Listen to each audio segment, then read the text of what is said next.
Kemudian untuk strategi forwarding, itu sendiri kemarin ada beberapa strategi forwarding, contohnya base route, multicast, access, dan random. Kalau untuk base route itu dia akan melakukan forwarding pada satu next hop saja dengan cost terkecil yang ada di forwarding information base-nya. Jadi dia akan memilih satu next hop dengan cost terkecil kalau untuk base route. Kalau untuk multicast dia akan mengirim paketnya itu ke semua list yang semua yang ada di dalam daftar tabel routingnya yang ada di forwarding information base yang di FIB. Kalau strategi akses itu dia akan melakukan dia gabungan antara strategi base route dan multicast. Pertama, dia akan melakukan multicast, tapi setelah mendapatkan data untuk pertama kali, dia akan menggunakan rute terakhir yang bisa. Dia akan menggunakan satu rute terakhir yang bisa. Jadi pertamanya dia multicast, tapi setelah itu dia memakai rute terakhir yang bisa. Satu rute terakhir yang bisa seperti base route. Kalau random ini dia bisa melakukan load balancing, jadi dia bisa melakukan perbedaan. Misal untuk interest yang pertama dia di forward ke node yang nomor 7, untuk interest yang kedua dia di forward ke nomor 9, untuk interest ketiga dia di forward ke 5. Untuk random itu fungsinya dia untuk melakukan load balancing. Nah, kalau untuk di NDN SIM-nya sendiri, untuk lokasi strategi forwarding-nya itu ada di file directory NDN SIM-nya, NS3, source NDN SIM, NFD, daemon, lalu ada di FW, forwarding. Nah, itu di sini bisa dilihat ada beberapa daftar strategi forwarding, ada strategi akses, ada strategi ASF, ada strategi base route, multicast, dan NCC. Serta masih ada lagi beberapa strategi seperti soft learning. Lalu selain strategi forwarding itu tadi ada namanya itu protokol routing. Nah, kebetulan kalau di sini tadi itu yang saya jalankan itu protokol routing LFID, loop free import dependent routing, loop free import dependent. Protokol routing LFID ini dia bertujuan untuk mengurangi looping dalam jaringan. Nah, kalau semisal kita menggunakan protokol routing yang bukan LFID pada simulasi ini, dia akan menambah di node 8 ini dia akan menambahkan semua kemungkinan jalur yang ada. Kan kalau di sini sebenarnya bisa dari 8 itu jalurnya ke 5, ke 7, dan ke 9. Nah, tapi kalau misal dari 8 ini nanti dilempar ke 9, kan nanti dia akan ada kemungkinan untuk datanya itu looping, karena mungkin dari 8 nanti dilempar ke 9, terus nanti dilempar ke 10, dilempar ke 7, nanti dilempar ke 8 lagi. Jadi ada kemungkinan untuk loop di link yang di sini. Mohon maaf, kebetulan yang saat ini NDN SIM saya yang di laptop yang ini baru saja ini error barusan, maka belum bisa disimulasikan lagi untuk yang satunya. Itu yang routingnya. Lalu untuk kemarin itu mungkin membahas ini helpernya untuk tracingnya. Untuk tracingnya kemarin itu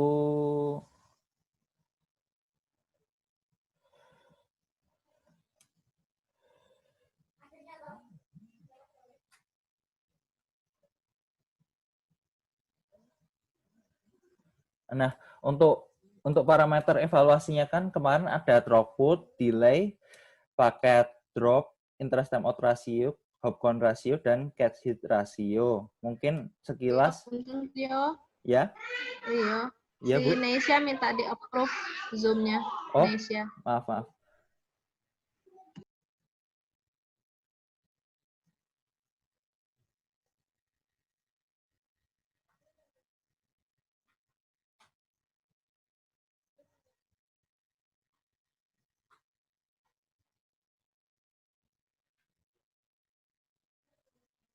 Ya,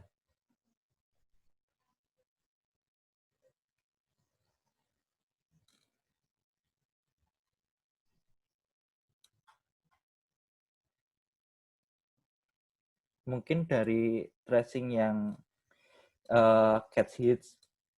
Jadi kan semisal tadi di simulasinya itu kan tadi pas detik keberapa dia bisa di tracing, pas detik keberapa itu dia ada ada paket yang hit, jadi dia di not tertentu itu dia udah ada datanya, itu bisa di tracing di sini ada berapa data yang sudah tersimpan dan ada berapa data yang tidak disimpan.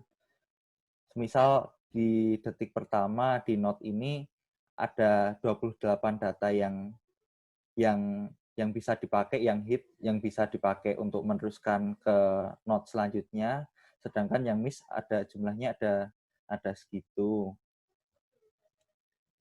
Lalu itu untuk catch hits-nya. Lalu untuk throughput-nya bisa dilihat dari tracing yang layer 3, bisa dilihat pada detik ke berapa, misalkan pada detik pertama di node apa itu ada berapa data yang masuk sama ada berapa data yang keluar.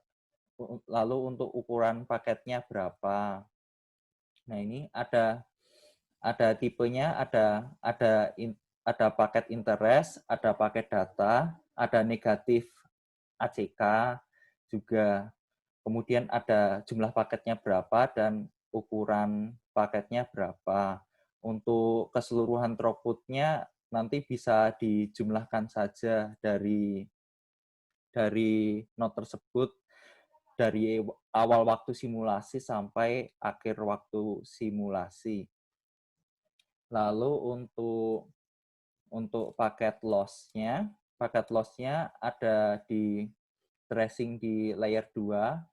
Kebetulan ini misalkan ini di node mana, kemudian paketnya yang drop, ada berapa jumlah paketnya yang drop, lalu ada berapa ukurannya yang drop, ukurannya yang loss sebesar, misal ini di detik pertama di node itu ada 221 kilobyte paket yang drop. Nanti sama juga untuk paket loss ini bisa dijumlahkan dari waktu awal sampai waktu akhir. Misal ini dari detik pertama sampai detik ke-6. Lalu selain throughput ada juga ini untuk tracing delay.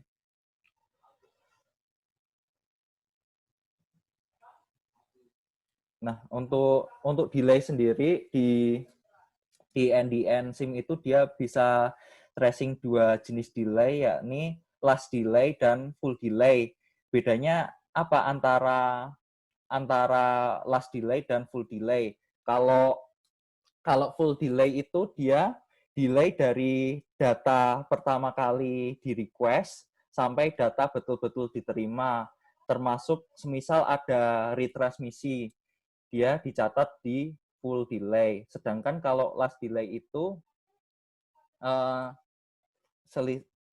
perhitungannya dia tanpa retransmisi. Jadi untuk datanya, untuk data interest request terakhir sampai datanya itu diterima. Di sini ada waktunya, ada delay-nya dalam satuan detik maupun juga mikrosecond. Nanti sama juga untuk delay-nya bisa dirata-rata dari waktu pengujiannya di setiap node-nya. Di sini juga ada hop count atau jumlah hop.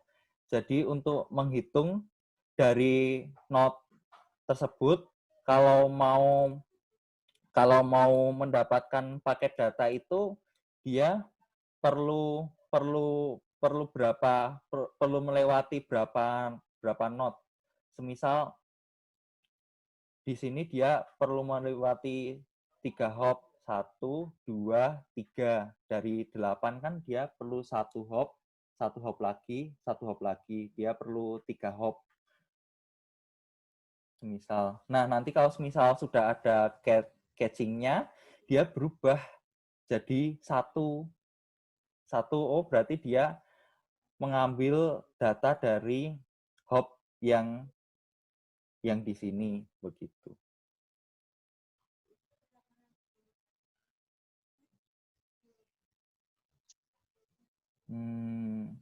Caranya sih, Kak. Ya, silakan. Ke gambar tadi deh. Ke yang gambar tadi. Yang di visualisasi, ya. Nah, yang visualisasi. Kan ini misalnya data dari 8 ini kan di request-nya ada yang ke-7, ada yang ke-5 juga kan. Itu full. Bentar. Tadi ada ini. Itu kan tadi datanya dikirim ke 7 sama 5. Iya. Full delay itu datanya sama nggak kayak yang dikirim ke 7 sama 5? Beda sih. Oh, beda ya?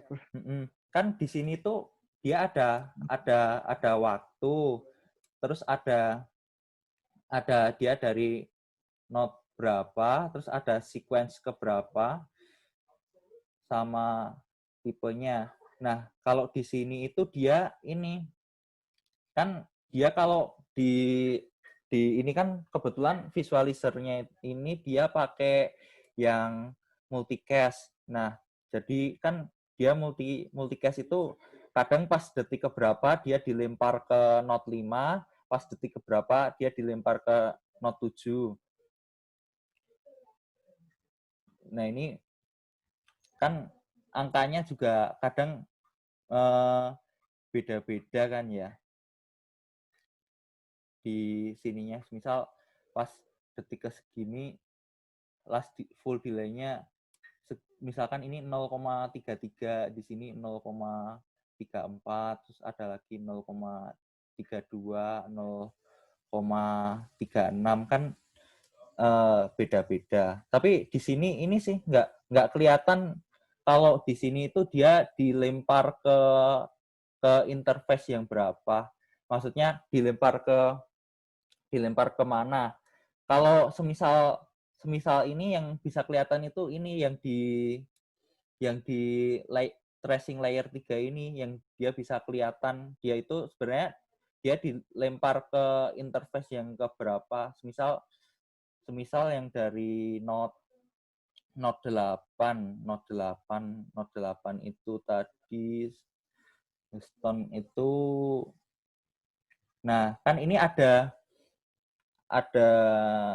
257 sama 258. Nah, ini salah satunya itu 257 yang interface ke node 7 sama 258 yang interface ke node 5 gitu.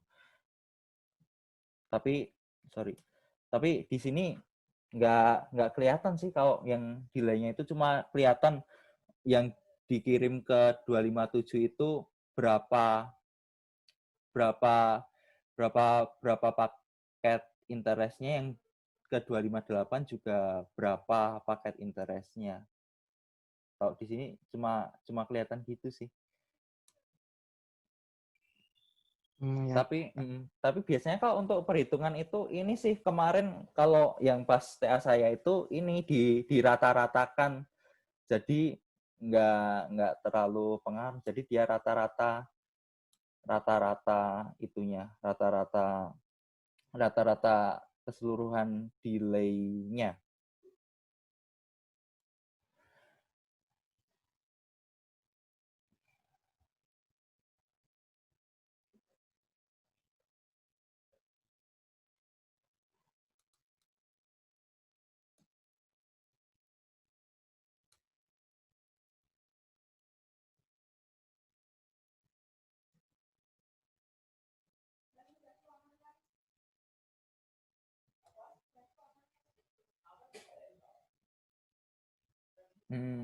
Gimana? Apa masih kurang jelas ya sepertinya?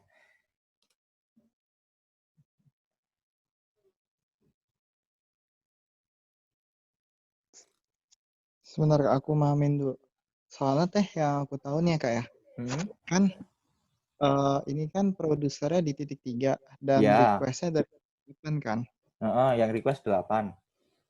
Nah kalau waktu itu aku pernah sih waktu D3 tuh belajarin tuh paketnya itu ya kan yang kita request aja sama di 8 itu kan. Yang di broadcastnya itu. Sesuai permintaan di note 8 kan. Iya, Nah, kenapa yang dikirim ke 5 sama ke 7 itu bisa beda gitu? Sebenarnya masih agak di situ sih. Tapi nanti aku coba baca-baca lagi deh. Oh, sorry. Bentar. Sebenarnya kalau yang ini yang dikirim ke sini tuh sebenarnya sama sih paketnya. Kan kalau ini tuh dia yang ini yang strategi forwarding yang multicast. Yang multicast itu sebenarnya sama untuk paketnya yang dikirimkan yang beda itu yang ini yang random sih. Kalau di sini kan tadi itu di set ini frekuensi permintaan paketnya itu 300 paket per detik. Setiap detiknya itu dia nge-request paket jumlahnya 300. Nah, itu ini berarti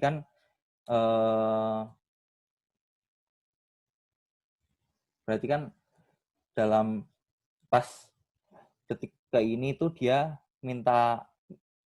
mengirim request 300 ke sini sama 300 ke sini. Gitu sih kayaknya.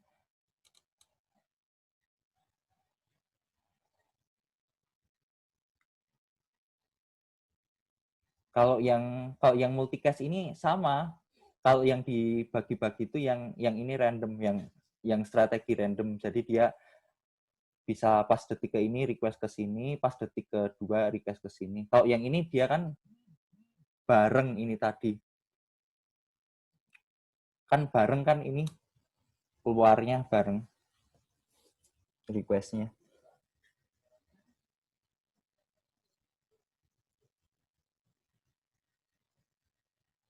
Oh iya, paham.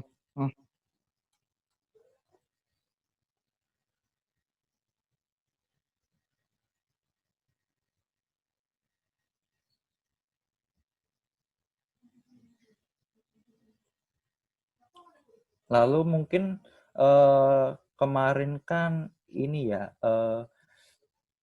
arahnya kan ke emulasi. Nah, sebenarnya itu kalau semisal di NDN SIM-nya itu seperti kemarin yang sudah dijelaskan oleh Pak Todi, sebenarnya untuk simulasi ini kan hampir mirip dengan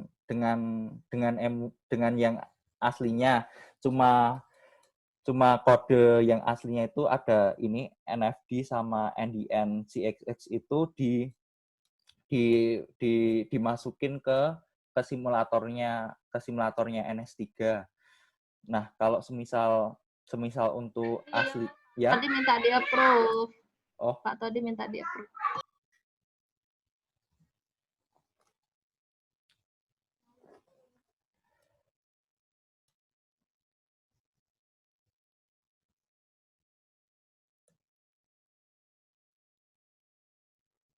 ya.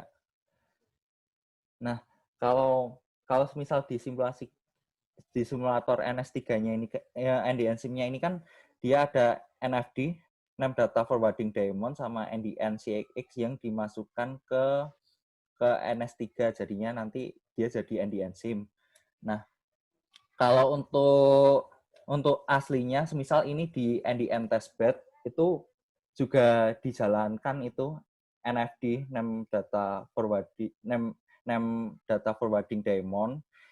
Nah, di sini bisa kelihatan, di sini sama juga seperti tracing-nya tadi itu ada, misalkan ini jumlah forwarding information base-nya itu tabel routingnya ada berapa, pending interest table-nya berapa, lalu ini content store-nya ada berapa interest yang masuk, interest keluar, data masuk, data keluar.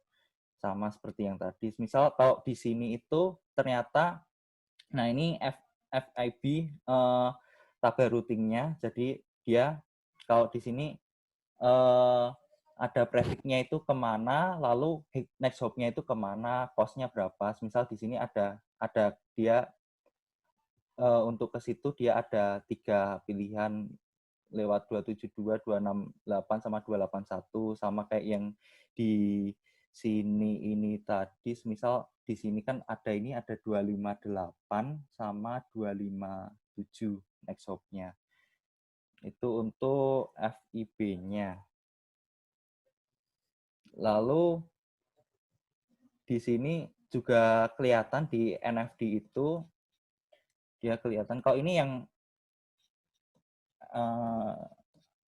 di bawahnya lagi, dia kelihatan juga. Semisal mau ke link apa itu dia pakai strategi forwarding yang apa. Nah, ini dia kelihatan. Misal ini strategi choice-nya, dia tujuannya kemana, ternyata di sini pakai strategi base route. Terus selain base route ada juga yang pakai multicast, ada yang pakai ASF. Begitu. Ini kira-kira kalau di testbed NDN-nya.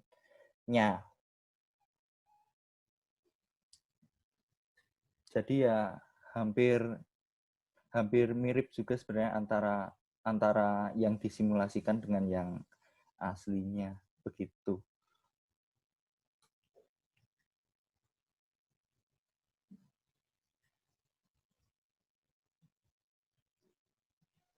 Ini NDN testbed-nya pakai apa yuk?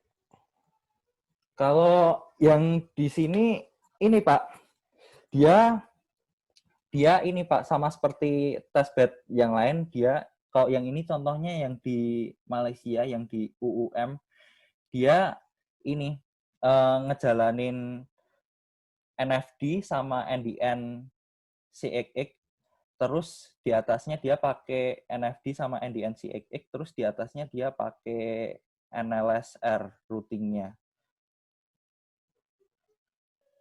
Ini teh capture atau kamu udah nyoba jalan? Enggak Pak, ini contoh capture Pak. Oh, capture ya? Iya. Oh gitu. Iya, kan kemarin kan ini Bapak yang tadi malam bahas yang itu, yang virtualisasi, yang itu. Nah, itu kemarin selain pakai VICM, mungkin bisa ini Pak, bisa pakai yang seperti testbed-nya. Jadi dia pakai NFD sama NDN CXX gitu.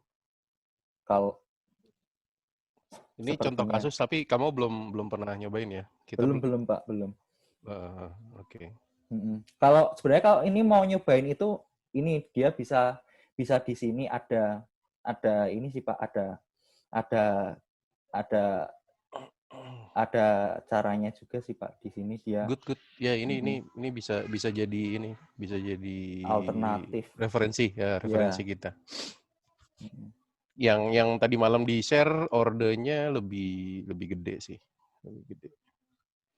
Jadi kalau ini mungkin dia yang penting jalan gitu ya, topologinya sederhana gitu ya.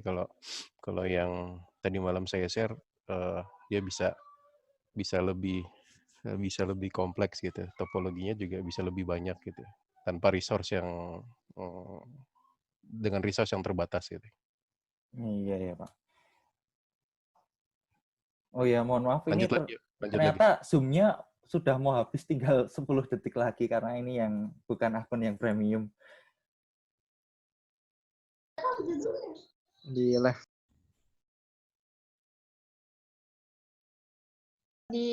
Dari Yamria tadi sebelum Mas Todi datang tadi coba tadi Rio jadi tadi ada 2 pemahaman gitu, tapi aku juga tadi bagian mana tadi ya, bagian tabel routing bukan sih?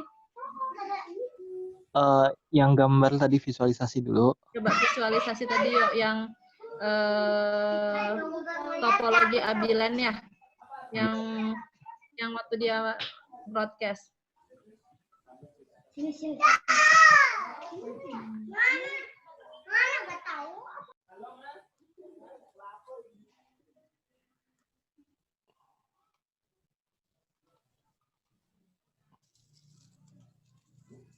Nah ini Pak, tadi itu sebenarnya pertanyaannya itu ini untuk delay tracer-nya.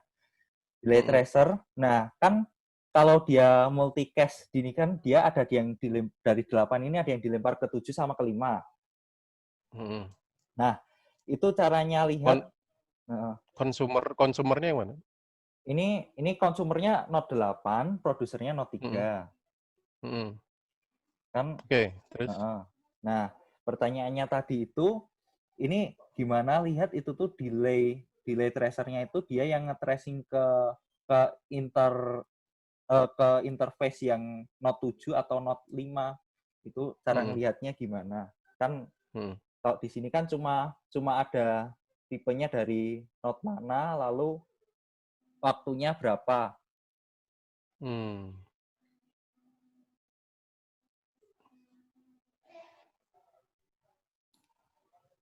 Tracing itu delay tracing ya? Iya. Terus dari tracing apa aja Pio? Layer 3. Layer 3. Kalau yang layer 3 ini Pak kelihatan dia kelihatan ke nggak? interface yang Itu mana? dia. Ke 57 sama 58. Dari situ di trace paketnya yang mana kelihatan nggak? Untuk delay-nya dihubungin.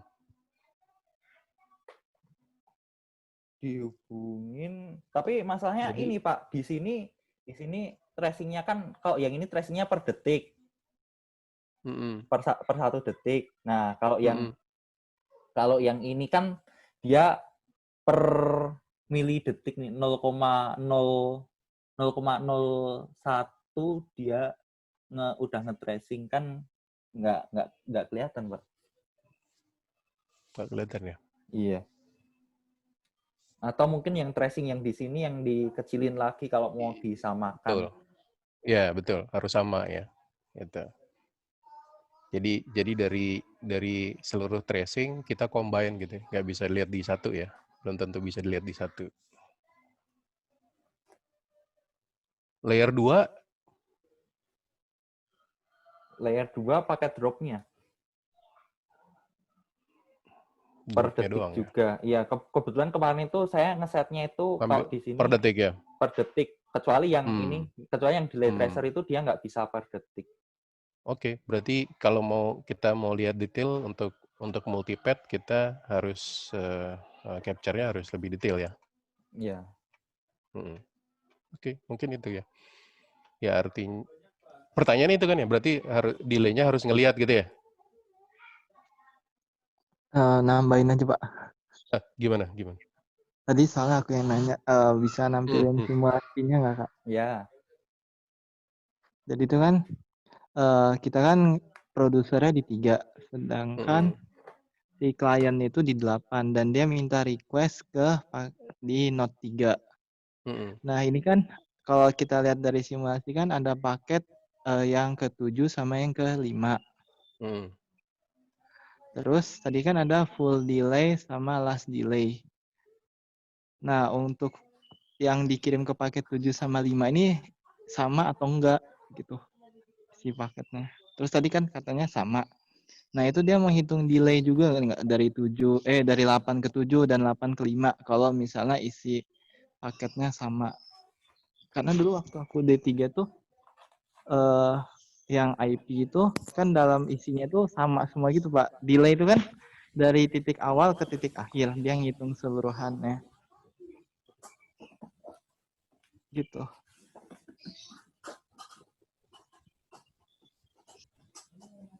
Ini dalam kasusnya delay ya?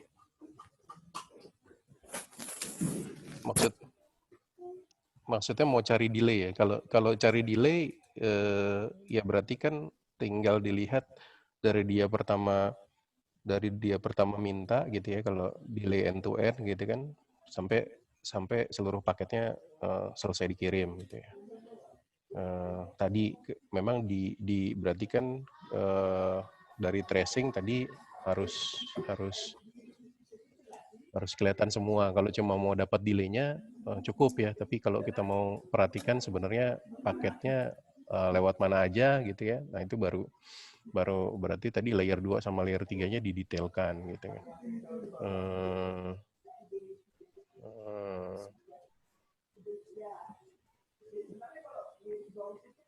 Kalau dari delay-nya ya berarti kelihatannya nanti tadi dari dia pertama kirim interest gitu ya, walaupun dia lewat 7 sama 5 gitu ya, sampai seluruh paketnya sampai gitu kan. Gitu aja paling. Gimana?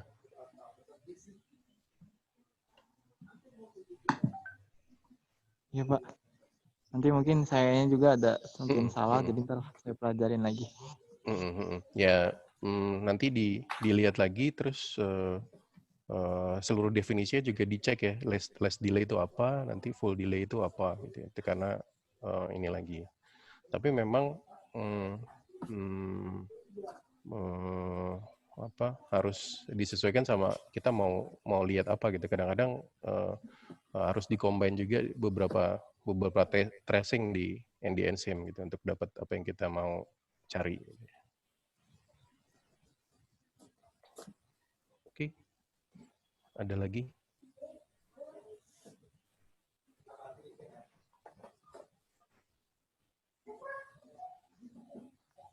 Gimana kalau yang lain? Atau Rio mau nambahin? Kalau dari saya sementara itu dulu sih Pak. Oke. Ya, gimana yang lain kira-kira? Kamil udah penasaran belum Kamil? Mana sih Kamil? Tadi WA-an aku sama Kamil kok.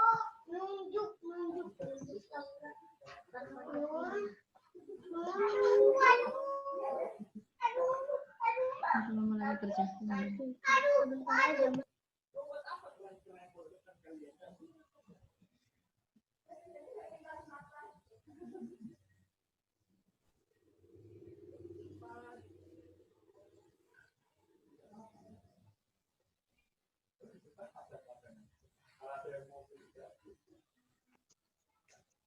Tapi Pak, boleh mastiin nggak?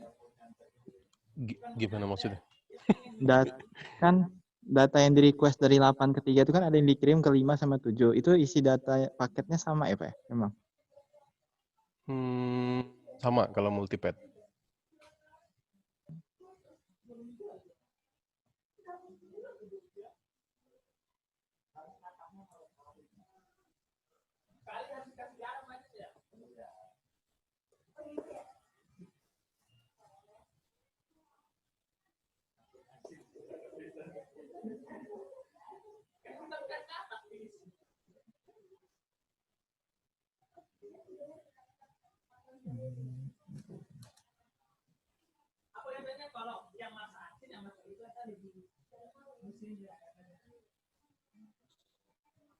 Kalau di kan sebenarnya tergantung tujuannya juga gitu ya.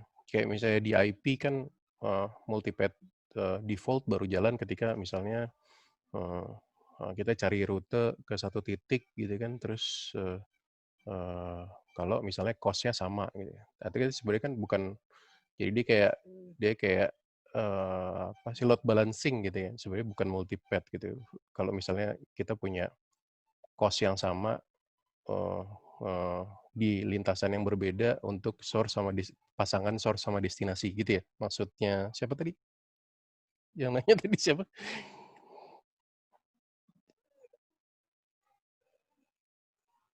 Halo? Ya, Amri Pak, mau. Oh, Amri, iya. Mas Amri kan tadi nanya, misalnya kaitannya sama TCP/IP ya? Iya Pak, Kan kalau soalnya waktu D3 gitu. kalau TCP/IP kan yang mungkin lihat kemarin misalnya di Cisco kita pakai routing protokol gitu, terus cost-nya sama gitu ya? Ada 2 link cost sama gitu ya, misalnya ya? Iya Pak. Nah, maka paketnya dari source sama destinasi akan dibagi ke 2 link tersebut sama besar gitu ya. Nah, yang ditransmisikan paketnya nggak sama kan ya? Jadi kayak load balancing gitu kan ya?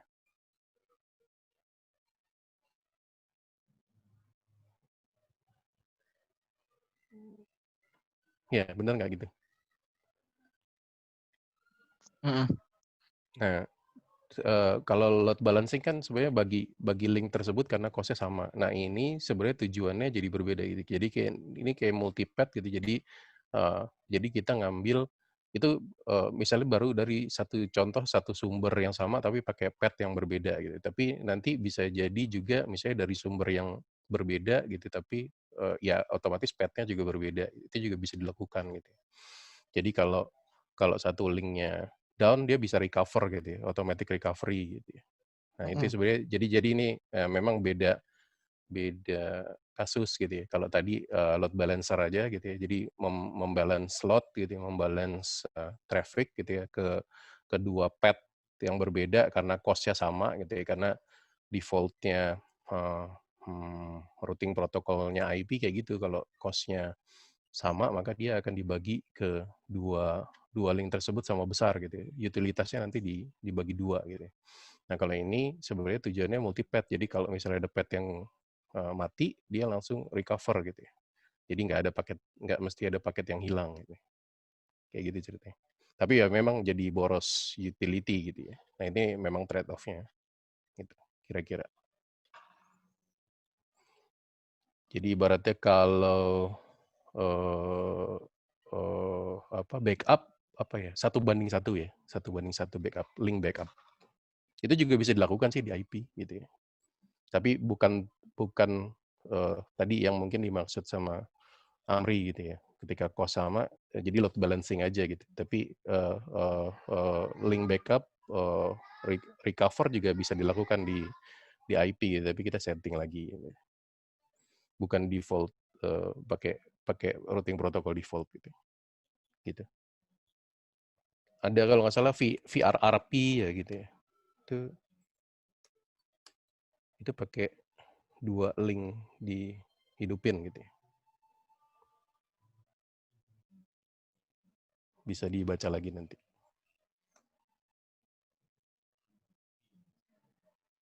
Iya Pak, makasih Oke. sebelumnya.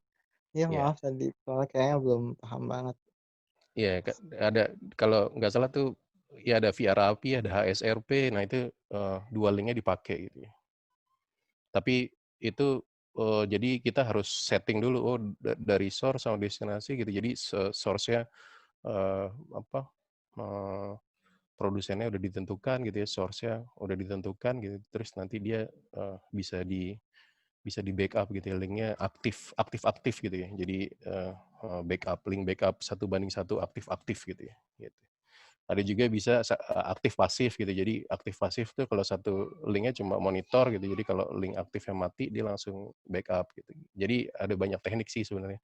Ya artinya pastikan aja definisi sama mekanisme sama tujuannya sama. Ketika itu sama baru kita bandingin gitu. Tapi kalau misalnya itu nggak sama, nah jadi nggak usah dibandingin, jadi bikin bingung nanti gitu. Gitu. Kira-kira.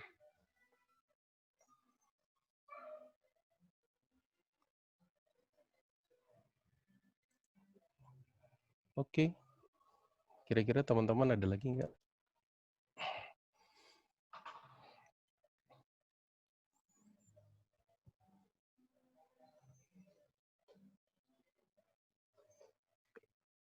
santai aja ya diskusinya ya.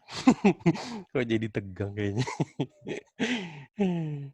Semua boleh. Bukan soal Iya. ininya sih Yang kalau penting menurut gue. kita belajar bareng-bareng aja, nggak apa-apa gitu ya. Justru Semua. responnya Amri gue suka sih Mas responnya. Oh iya Dia ya artinya kan pemahaman. berarti Amri kan udah pernah ngoprek gitu kan, ya itu jadi plus gitu, nilai tambah gitu karena eh, ya memang kita juga akan masuknya ngoprek karena mungkin cocok ya, maksudnya ini karena kemarin ya sebagai cerita Rio kemarin kan pakai NDN SIM gitu ya, termasuk saya juga pakai NDN SIM gitu. Jadi di level simulator ada beberapa hal yang kadang nggak bisa diamati gitu. Nah makanya sebenarnya ini mau naik lagi ke levelnya testbed gitu. Jadi sehingga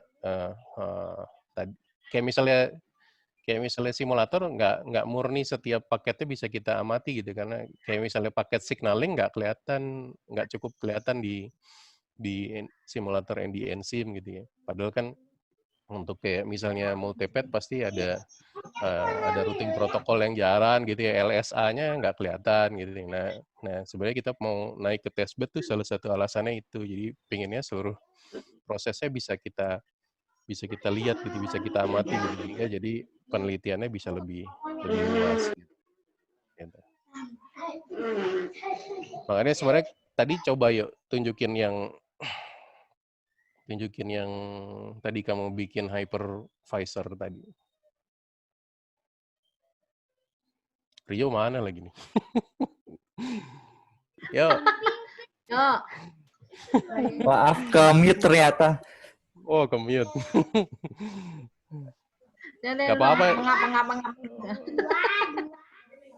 Iya, teman-teman hidupin mic-nya juga nggak apa-apa. Kayak Bu Ratna paling nggak ada gangguan di belakang aja. Tapi maksudnya diskusinya biar bisa jalan gitu. Nggak apa-apa kok. Ya, kalau memang lagi tempat diskusi gitu. Jadi hidupin aja kecuali tadi pas Rio lagi ini. Gitu. Nah ini contoh yang udah dibikin gitu. Ini Rio baru bikin, saya juga belum pernah lihat gitu. Tapi memang ini udah hampir sejalan lah sama ini visi saya gitu ya. Jadi kita punya satu hardware gitu ya. Terus kalau tadi Rio cerita testbed yang dibikin ya kita bikin dedicated gitu. Tapi hari ini kan nggak usah bikin dedicated gitu. Kita bisa bikin yang udah dibikin sama Rio tuh pakai VMware SXI gitu ya. Jadi kita bikin VM gitu, di atasnya kita install tadi komponen-komponen NDN gitu ya yang ada gitu ya. Tadi ada NDN CSX, ada forwarding daemon gitu ya dan lain sebagainya. Terus ada juga consumer traffic generator gitu ya. Jadi kita bisa install di atasnya. Nah, VICN ini sebenarnya bagian dari proyek yang ramai juga, namanya VPP gitu ya, Virtual Packet Processing gitu ya. Sebenarnya tujuannya penelitian gedenya namanya VPP gitu. Nah ini konsorsiumnya banyak, ada Intel di sana, ada AMD di sana, termasuk Cisco sama Cisco yang saya lihat gitu. Tapi artinya konsorsiumnya banyak gitu. Di ininya FDIO yang kemarin di share VPP. Nah di dalamnya banyak banget sub penelitiannya, termasuk salah satu subnya arahnya ke ICN. Nah sebenarnya VPP itu adalah memanfaatkan arsitektur komputer gitu ya supaya dengan resource yang kecil itu kita bisa memproses data atau memproses traffic yang besar gitu. Jadi ini sebenarnya teknik ini jadi kesempatan kalau kita misalnya punya resource levelnya tadi VM. Jadi VM teman-teman kalau virtual network function dan lain sebagainya itu sebenarnya kesempatan kalau pakai ini untuk misalnya bikin router-router virtual gitu tapi performance-nya bagus gitu ya. Performance-nya bisa ngejar router dedicated gitu ya. Nah, makanya salah satu project-nya dia bikin di VICN gitu. Nah, memang ini harus belajar bareng, saya juga belum pernah nyobain gitu ya. Artinya tujuannya sebenarnya adalah sebenarnya banyak yang bikin testbed gitu ya untuk ICN. Nanti kita cari mana yang kira-kira prospek gitu. Kalau saya ngelihat salah satunya VICN ini prospek gitu karena ini malah lebih level virtualisasinya lebih tinggi sedikit gitu. Jadi dia nggak pakai murni VM tapi dia di atas kontainer gitu ya. Jadi bisa pakai Linux container atau pakai Docker gitu dia support gitu ya. Oh ya termasuk Kubernetes gitu. Kubernetes masuk di proyeknya VPP ini FDIO gitu ya. Kubernetes kan punyanya Google ya untuk orchestration gitu. Nah, artinya ya teman-teman yang ya mungkin teman-teman ketika lulus nanti dunianya adalah dunia virtual gitu ya. Jadi mau orang juga virtual termasuk router nanti virtual gitu. Nah, ini kesempatan teman-teman untuk belajar gitu ya. Ke arah sana gitu. Nah, kita cari di topik penelitian ICN supaya kita bisa jalanin testbed yang cukup bisa kita pakai untuk peluang penelitian ke depan gitu ya, ke ICN gitu. Tapi dari sini banyak yang harus dipelajari ya tadi ada teknologi baru VPP gitu ya, terus masuknya ke virtualisasi gitu ya. Yang biasa fisik main ke virtual ya perlu adaptasi juga gitu ya. Nah, itu juga harus terus belajar gitu ya. Gitu kira-kira. Nah, tadi keyword-keywordnya dicari aja gitu ya, VPP, VICN, oh ya di atas VICN ada CICN gitu ya. Teman-teman cari aja di FDIO gitu ya. Nah, itu boleh dicoba-coba. Tadi NDN-SIM nunjukin, oh ini NDN-nya dijalanin sebagai simulator gitu ya. Nah, kita sebenarnya arahnya tadi mau ke testbed sama emulator gitu. Supaya kita bisa amati seluruh prosesnya. Gitu, kira-kira. Ada pertanyaan nggak?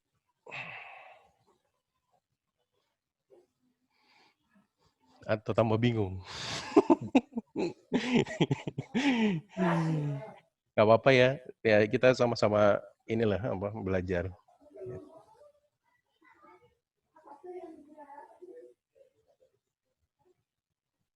Saya mau tanya Pak, kan di apa itu namanya di IP network kan kayak ada VLAN, ada access list gitu tuh. Di NDN nanti juga ada gitu tuh nanti Pak. Kayak aturan-aturan seperti itu.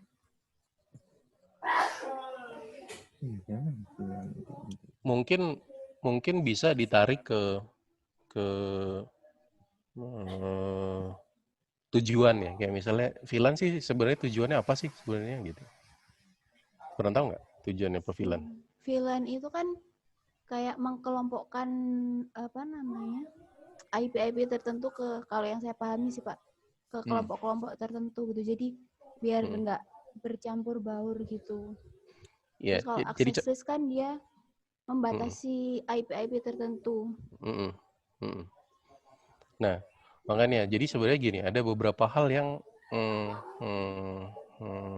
bagus untuk kita teliti. Misalnya gini contohnya. Yang paling jelas aja ya, misalnya IPsec gitu ya. IPsec buat apa sih sebenarnya? Sebenarnya buat nambahin security kan gitu ya. Ya enggak? Jadi si IP-nya ditambahin supaya ketika kita masuk ke network yang unsecure, kita bisa secure gitu. Terus kalau ditarik lagi, kenapa sih kita masih tambahin IPsec gitu? Ternyata karena di protokol IP itu sama sekali nggak ada security gitu kan. Sehingga kita harus tambahin fungsi security di atasnya gitu. Artinya di layer yang lebih atas gitu. Kalau kita bisa definisikan IP di layer 3, berarti kan IP security-nya di layer lebih atas ya gitu kan, bisa ada ngomongnya di 3,5 gitu ya misalnya. Nah sebenarnya kan dasarnya adalah karena IP nggak punya secure gitu, nggak punya mekanisme untuk secure gitu. Ternyata ketika kita misalnya IP protokol stack kan benar-benar memang plain text gitu kan, artinya kalau mau pakai IP tanpa embel-embel apapun kamu bisa baca semuanya gitu ya. Nah, sehingga ditambahinlah IP security. Nah, sebenarnya itu adalah fungsi overlay gitu ya, fungsi yang ditambahin untuk melengkapi IP-nya sendiri gitu. Nah, nanti dilihat lagi misalnya NDN butuh IPsec nggak gitu ya. Nah, dilihat ketika kita lihat protokolnya si NDN ternyata security sudah jadi mandatory di NDN gitu ya, sehingga dia nggak perlu lagi ditambahin gitu. Nah, hal itu yang mungkin harus di-compare gitu ya. Seperti kayak tadi, misalnya kita melakukan komparasi, kita pastikan ininya sama gitu. Kalau nggak sama ya mungkin nggak ada gitu. Jadi kayak VLAN, tujuannya kan salah satunya misalnya manajemen, terus juga termasuk security gitu ya, supaya misalnya satu paket nggak ada di broadcast domain yang sama gitu ya, sehingga kalau misalnya ada orang yang kita nggak tahu, kita nggak bisa tangkap paket kita gitu ya, supaya hacking dan lain sebagainya. Nah, memang harus dilihat detail lagi nanti NDN masih butuh itu nggak gitu. Kalau nggak butuh, semuanya sudah handle sama security, maka ya nggak usah gitu. Atau misalnya fungsi security udah ada gitu, tapi sebenarnya belum semua didefinisikan gitu ya. Sehingga nanti misalnya untuk misalnya membatasi broadcast domain, saya bisa tambahin nih fungsi di sana, jadi penelitian lagi gitu ya, di NDN sendiri gitu. Gitu kira-kira. Jadi bisa jadi ininya sama gitu, bisa kita ambil gitu ya, pembelajaran dari IP-nya bisa kita ambil untuk misalnya nambahin fungsi dari NDN, tapi lihat lagi belum tentu kita harus tambahin fungsi overlay tadi kayak macam IPsec gitu ya, atau VLAN juga ditambahin kan, ada tagging sendiri kan, tagging VLAN gitu di luar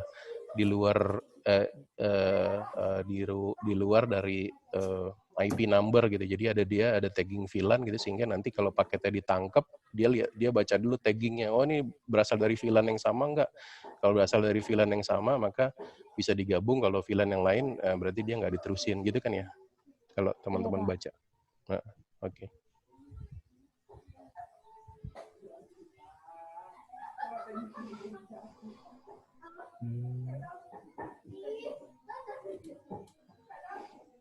Nah, tapi juga gimana Bro? Enggak, lanjut. Enggak, udah tanya aja. Enggak, gue jawab itu tadi. Apa? Oh, enggak, ya tadi makanya dilihat dari itu ya, karena pengalamatannya nanti di NDN juga berbeda ya. Memang harus didetail sih, saya juga nggak perhatiin. Pertanyaan yang bagus sebenarnya. Artinya itu bisa jadi peluang penelitian juga gitu. Tapi kalau misalnya udah dihandle atau prosesnya berbeda sama NDN, ya nggak usah dipaksain fungsi IP-nya disamain sama fungsi NDN gitu. Justru kalau udah tercover sama fungsi yang lain, ya udah dicoret aja gitu, VLAN gitu. Karena kan alamatnya nggak ada alamat Ethernet juga gitu kan. Karena alamatnya kan base name gitu ya. Jadi ya itu harus dicek sih. Gitu. Bagus. Bisa jadi peluang penelitian juga.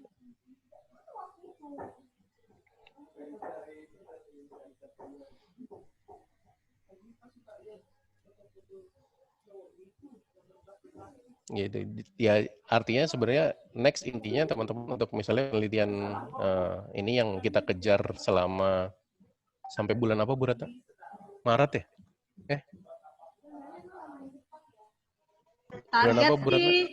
Target sih Februari. Nah, Februari ya, sampai bulan Februari adalah tadi kita bikin environment-nya testbed gitu ya. Nanti dari testbed yang kita create, makanya kemarin penelitiannya sebenarnya nggak terlalu ini sih, nggak terlalu advance gitu, karena cuma ngukur routing sama ngukur routingnya multipath gitu. Nah, karena sebenarnya tujuan saya adalah ciptain lingkungan testbednya gitu. Nah, dari lingkungan testbed nanti itu yang nanti berpikir misalnya untuk penelitian apa tadi, misalnya nambahin fungsi atau nambahin fitur gitu ya. Nah, itu yang bisa teman-teman pakai gitu, teman-teman manfaatin gitu. Nah, yang sekarang jadi tujuan awal adalah tadi bikin lingkungannya dulu gitu, kita bikin ya ibaratnya bikin lab lah gitu ya, bikin lab supaya nanti kalau misalnya kita mau ada penelitian ke depan kita bisa pakai itu gitu ya. Nah, teman-teman yang harus cari tadi bagaimana sih kita bikin NDN testbed di atas virtualisasi gitu ya. Nah, tadi kalau tadi linknya Rio tuh mungkin bisa dibagi, kalau yang link saya teman-teman langsung akses aja ya, karena ada di papernya kan udah ada linknya gitu ya, atau masuk ke FDIO gitu ya. Gitu.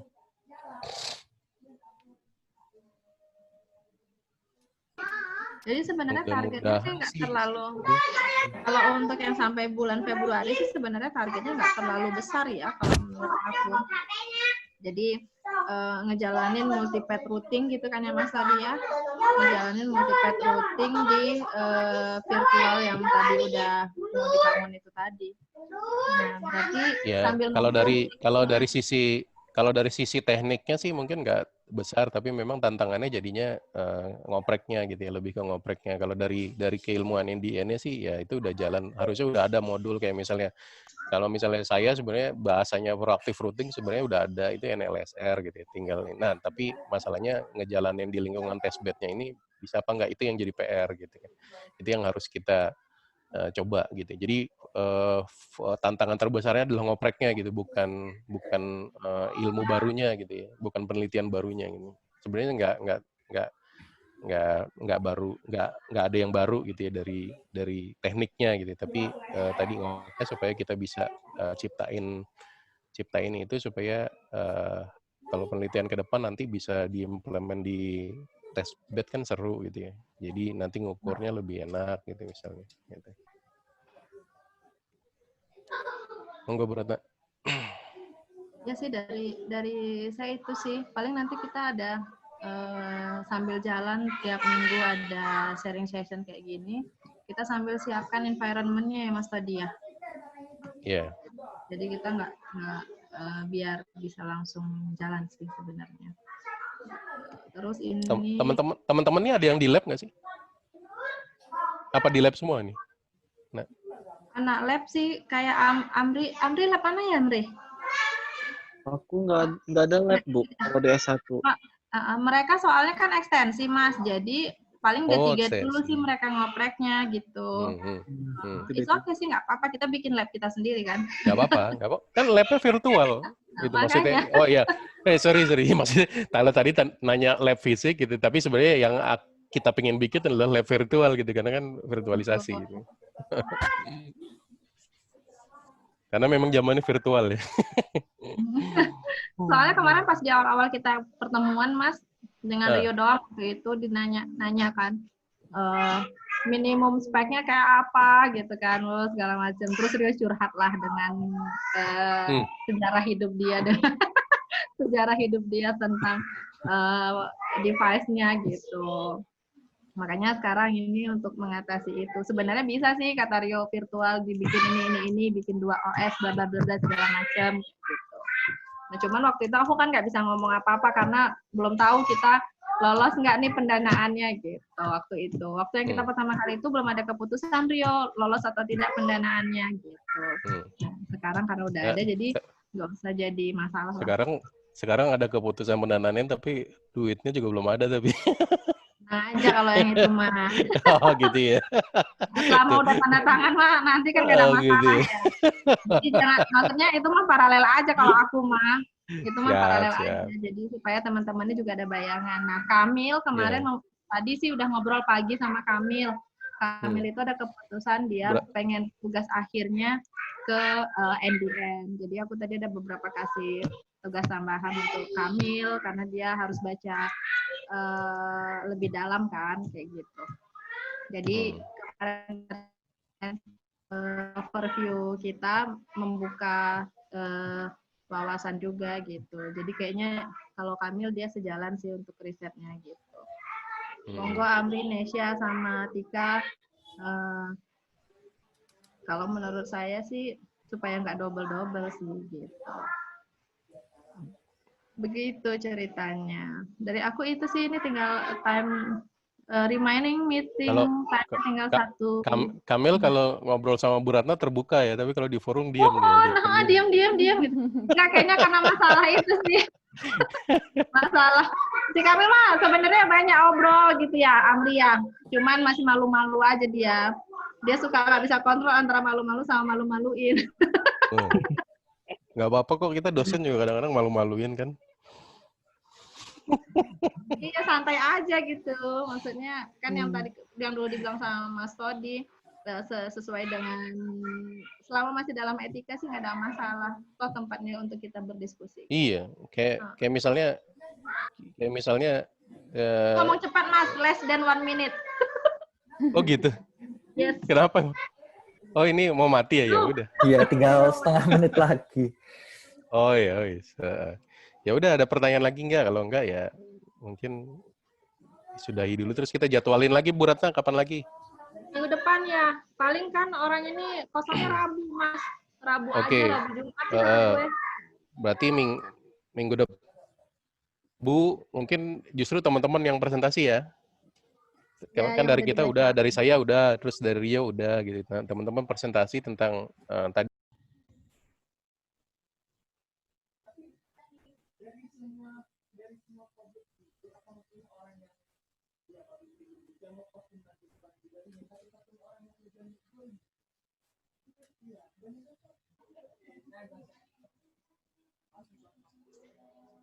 Kan di sini ada orang bikin namanya tuh NDN-TS.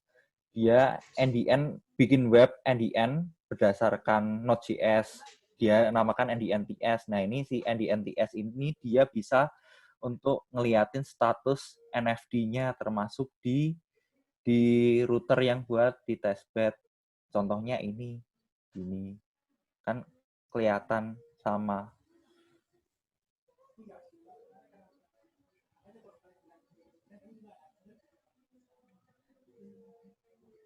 Nggak usah ya, langsung masuk ke CICN aja ya, sama VICN ya. Oh iya Pak. Berarti ya. Ya.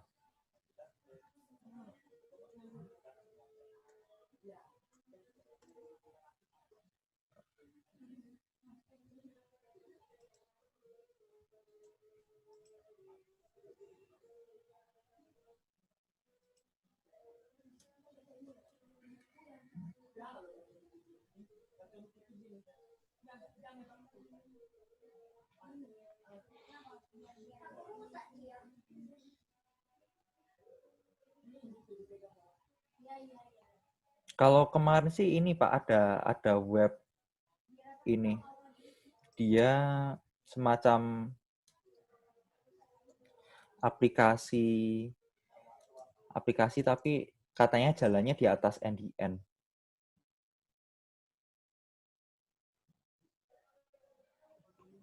Itu Homecam. Iya. Itu di atas NDN-TS itu bukan? Iya, katanya di atas NDN-TS. Kalau di sini sih dilihat root-nya sih ini ngambil dari ini ngelink ke testbed.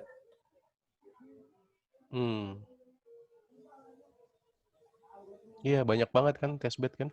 Iya. Udah bikin kan, makanya kita masuk ke ini aja. Ini kayaknya konsorsiumnya yang paling gitu. Iya.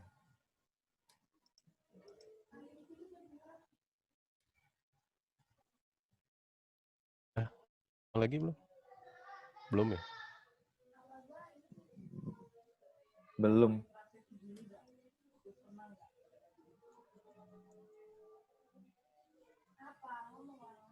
Ini kurang apa lagi, Pak?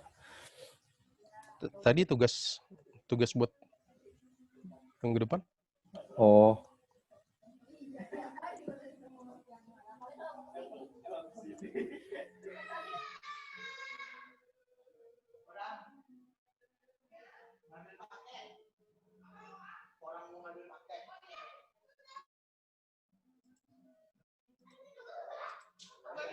Iya.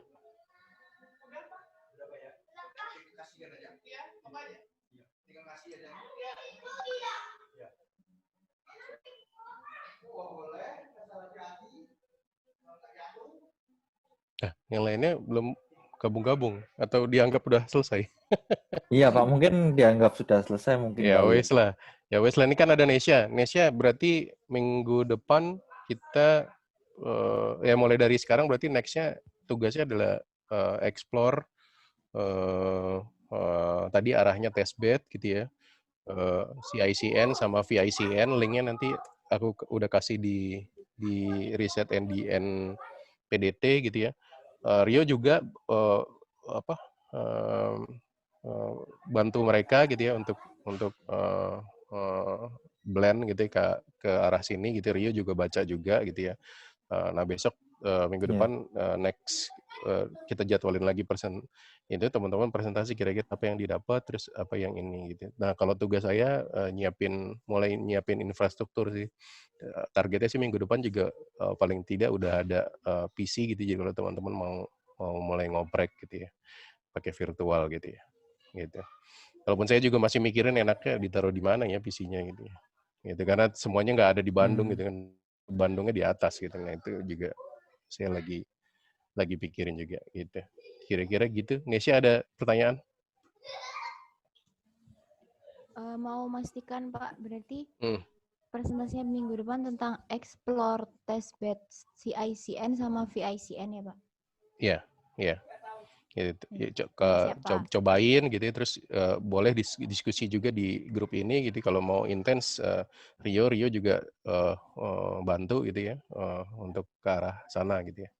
Ya kira-kira gambarannya tadi kita mau bangun testbed di atas virtualisasi gitu, tapi karena orang juga udah banyak yang ngerjain, kayaknya saya pilih ini karena ini lumayan gede. Terus ada kekuatan dari tadi VPP itu gitu. Jadi kita bisa olah paketnya lebih cepat di mesin yang terbatas gitu. Gitu kira-kira. Ya, Nesya ya. Iya Pak. Oke deh kalau gitu. Terima kasih udah join gitu ya. Terima kasih Bu Sri juga, Rio, Nesya dan teman-teman semua gitu ya, sampaikan dalam desa saya mudah-mudahan sehat selalu gitu ya. Kita tetap semangat, sampai jumpa lagi minggu depan ya dengan dalam kesempatan yang sama. Insya Allah sehat semua ya. Oke kalau gitu. Terima kasih. Yo, Assalamualaikum. Makasih yo. Waalaikumsalam. Terima kasih Mas Todi, makasih Rio. Terima kasih Mas. Ya, sama-sama.